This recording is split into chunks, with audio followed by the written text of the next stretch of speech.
Mercredi 19 septembre 2018, messieurs, dames, et bonsoir. Et ravi de vous retrouver pour ces 19h45 de la télévision Labari.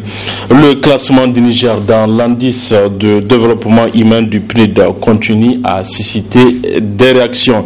L'économiste Sanoussi Tambari Chakou dénonce ces classements du PNUD en ce sens que le Niger ne dispose pas de données statistiques qui permettent d'appréhender les composantes de l'IDH. À l'écoute. L'indice du développement humain compare des choses qui ne sont pas comparables.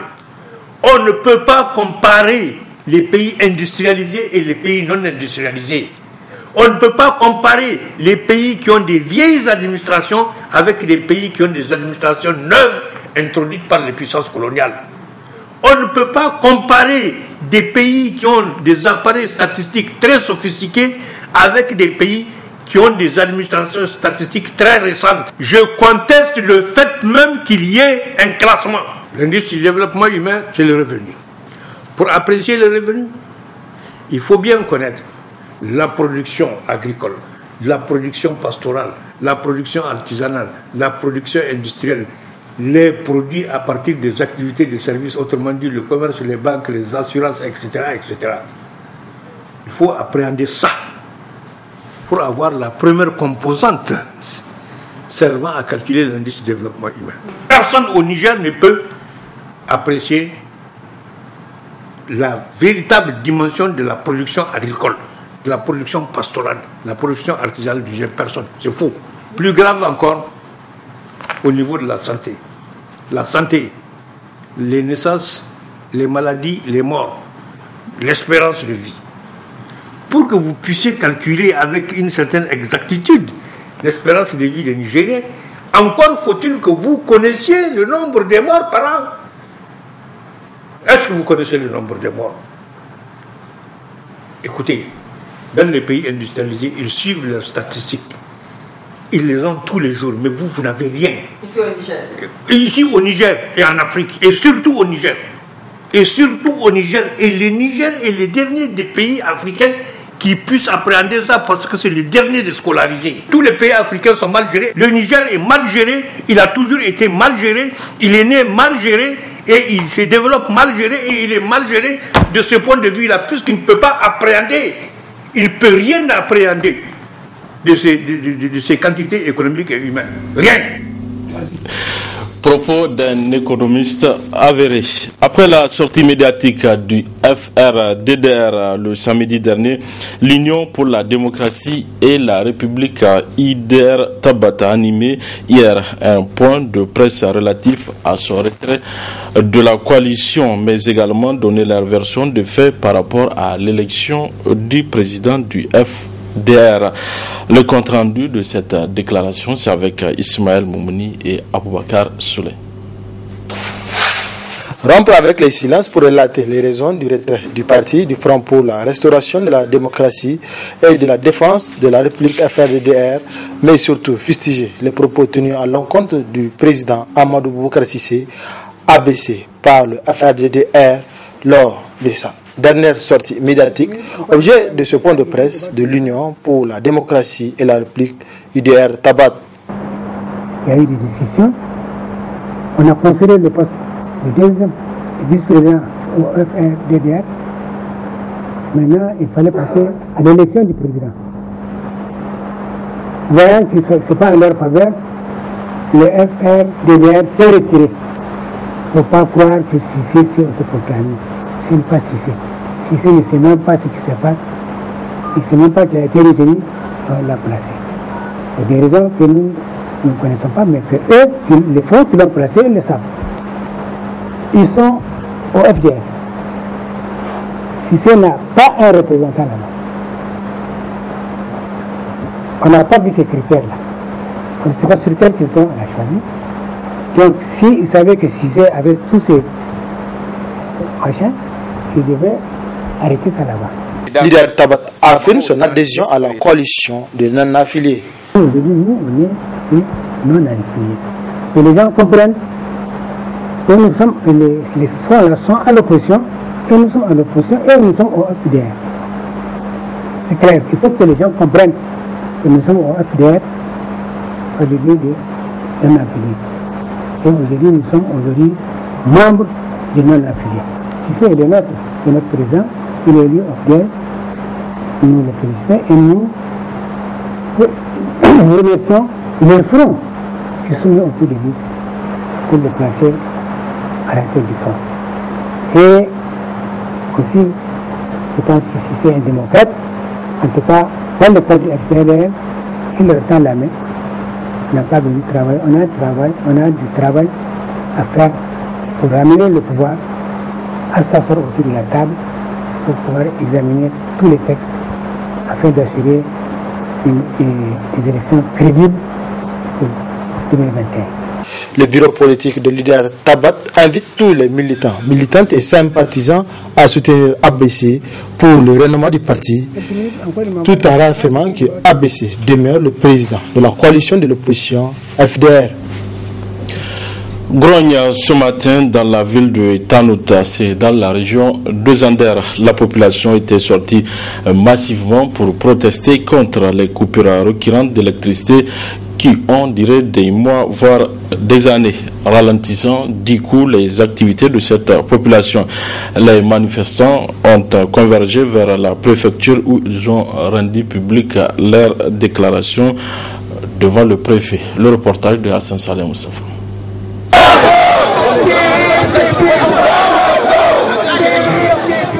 C'était là le cri de cœur d'une population de Tanout, debout et mobilisée comme un seul homme pour défendre son intérêt.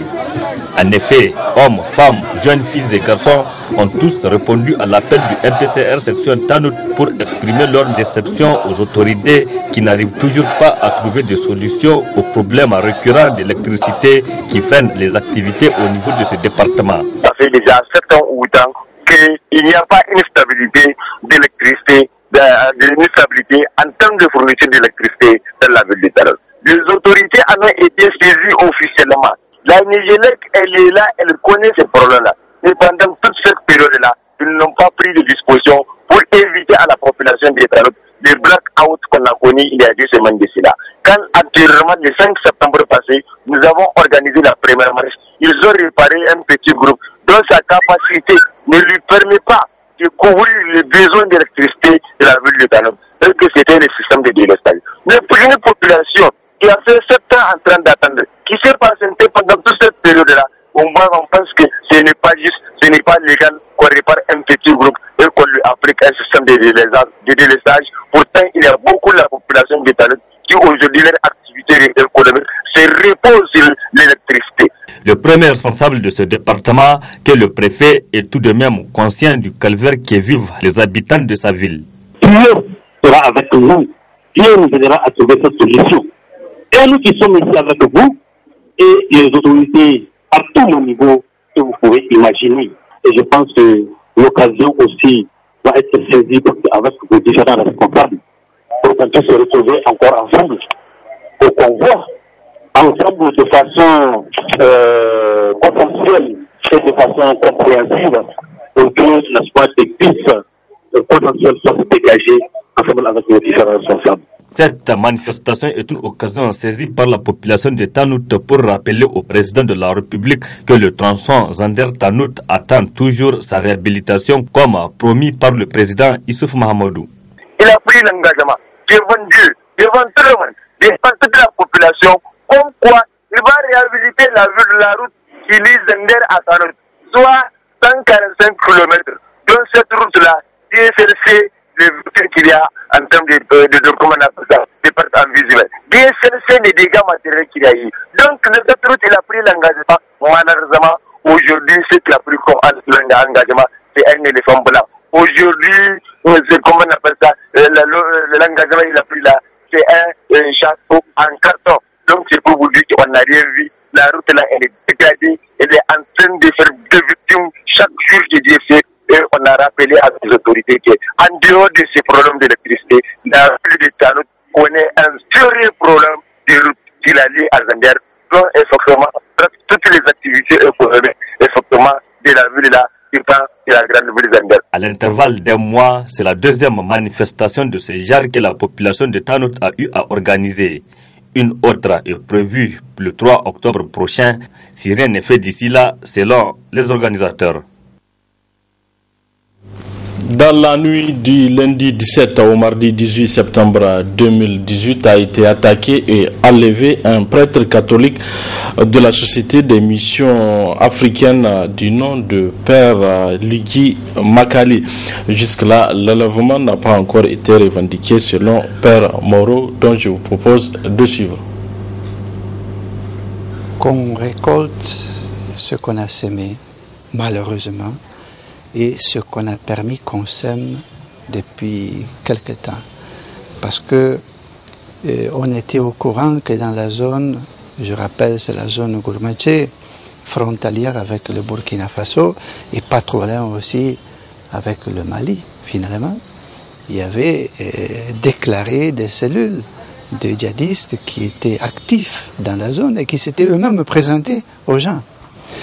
Or, ça nous a étonné que les autorités n'ont pas réagi, si ce n'est que dans l'axe de Torodi-Makalandi, goudronné, et dont le contrôle évidemment est plus facile. Donc voilà pourquoi je disais qu'on récolte ce qu'on a semé ou permis qu'on sème pendant tout ce temps. Et ça, c'est d'un côté. De l'autre côté, nous savons qu'il y a des groupes qui cherchent de l'argent et du retentissement médiatique. Et je pense que cela a été atteint, au moins le deuxième. Pour le premier, je pense que tôt ou tard, on espère qu'il y ait des négociations qui puissent démarrer, ce qui n'est pas le cas apparemment jusqu'à présent, au moins qu'en cachette, quelque chose soit déjà en acte. Et troisièmement, moi je pense qu'il y a aussi le fait que, étant dans une zone Gourmandjé qui en partie est une zone, entre guillemets, où certains villages sont devenus à bonne majorité ou consistante présence chrétienne, c'est aussi un signal qu'on donne à ces communautés en leur disant « faites attention avant de vous embarquer dans cette aventure ». D'un certain point de vue, on espère ça, parce qu'au moins selon les nouvelles qui étaient venues de la part du ministère, la personne est en bonne santé, donc il y a quand même des nouvelles qui filtrent, et cela laisse entrevoir qu'il y a des possibilités de négociation. C'est ce que nous espérons. Vis-à-vis des ravisseurs, je ne pense pas qu'il y ait beaucoup de messages, dans le sens que si les gens ont fait ça, ont des raisons, qu'évidemment ne sont pas en accord avec nos raisons, que dire si ce n'est que le respect de la vie humaine? Mais je me demande quel est au fond le respect de la vie humaine quand on peut enlever des gens pour n'importe quelle raison. Et donc penser à l'humain qui nous unit. Et concernant le gouvernement, je pense qu'il y a déjà les autorités qui sont en train de négocier, et je pense que mon invitation c'est peut-être dans le futur à ne pas arriver à réagir, mais à pro-agir. Suivez à présent le père John Arokia, un témoin oculaire de cet enlèvement. Entre 9h30 et 10h, il y avait des bruits chez le père. Donc, je n'ai pas soulevé pour aller voir, parce que je pensais que les gens du village sont venus avec un gars qui est possédé, parce qu'ils ont crié. Il y avait des gros cris. Donc je pensais que les gens du village sont venus pour demander le père pour faire l'exorcisme ou bien pour faire la prière, pour que la possession vous partir. Donc c'est ça que je pensais. Donc je restais dans ma chambre. Et après, le père aussi, il est sorti, il a ouvert la porte pour voir qui sont les gens. Et après, j'ai attendu aussi, le père, il a dit, sors. Donc ça, je confirmais que voilà, le père vraiment, il chasse le démon. Parce que c'est comme ça, exorcisme, on utilise le mot sortez. Le diable, c'est sortez. Donc je confirmais que c'est la possession. Et après, les cris étaient trop, et encore il y avait les gens commençaient à tirer le fusil à l'air. Donc il y avait des bruits doum, doum. Je ne sais pas pourquoi je ne peux pas soulever aussi, j'étais vraiment fatigué. Quelle sorte de bruit. Donc après juste 2 minutes, je me suis levé.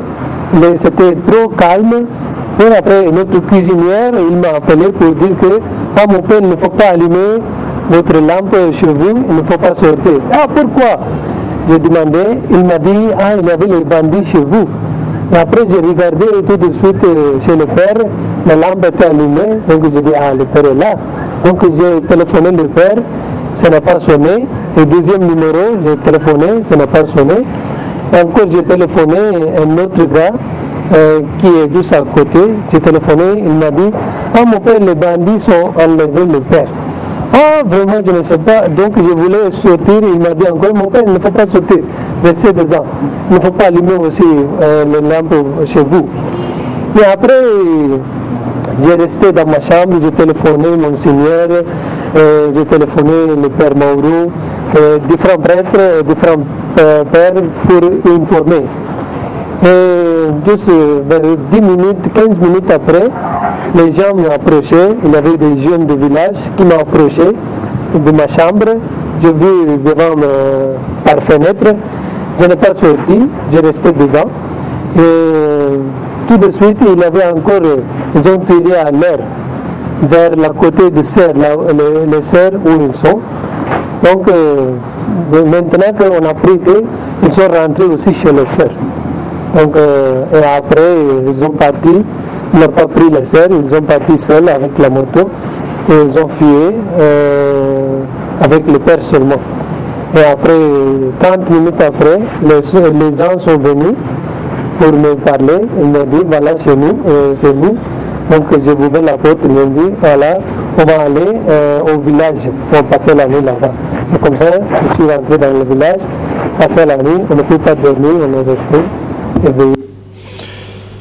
On observe un nouveau phénomène à Niamey depuis quelques jours. En effet, les petites machines à sous poussent un peu partout au niveau de certains boutiquiers du quartier, poussant certains petits enfants au vol pour pouvoir jouer. Le reportage de Abdelrazak Léo et Aboubakar Souley.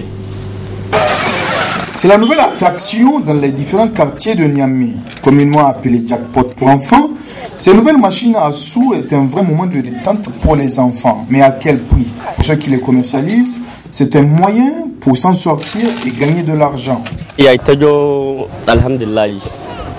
Bon, comme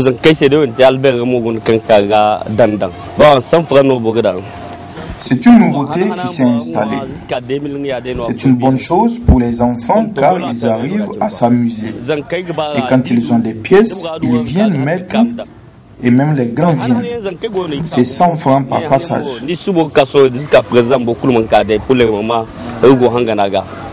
Et pour les parents, c'est une vraie plaie. Ils se plaignent que leurs enfants ne mangent même pas assez, car l'argent du petit-déj se retrouve très souvent dans ces machines à sous. Les machines à sous poussent nos enfants à la délinquance, au vol et même les empêchent d'aller à l'école ou de manger. Ces machines à sous miniatures concourent à beaucoup faire des enfants de vrais voleurs, car en voulant jouer sans argent, se retrouvent, pour certains, obligés de dérober les sous de leurs parents, comme nous l'a confié l'une des personnes que nous avons approchées pour le besoin de ce reportage. Voilà, messieurs, dames, c'est tout pour ces 19h45 de la télévision Labari. Merci à vous de l'avoir suivi. Au revoir.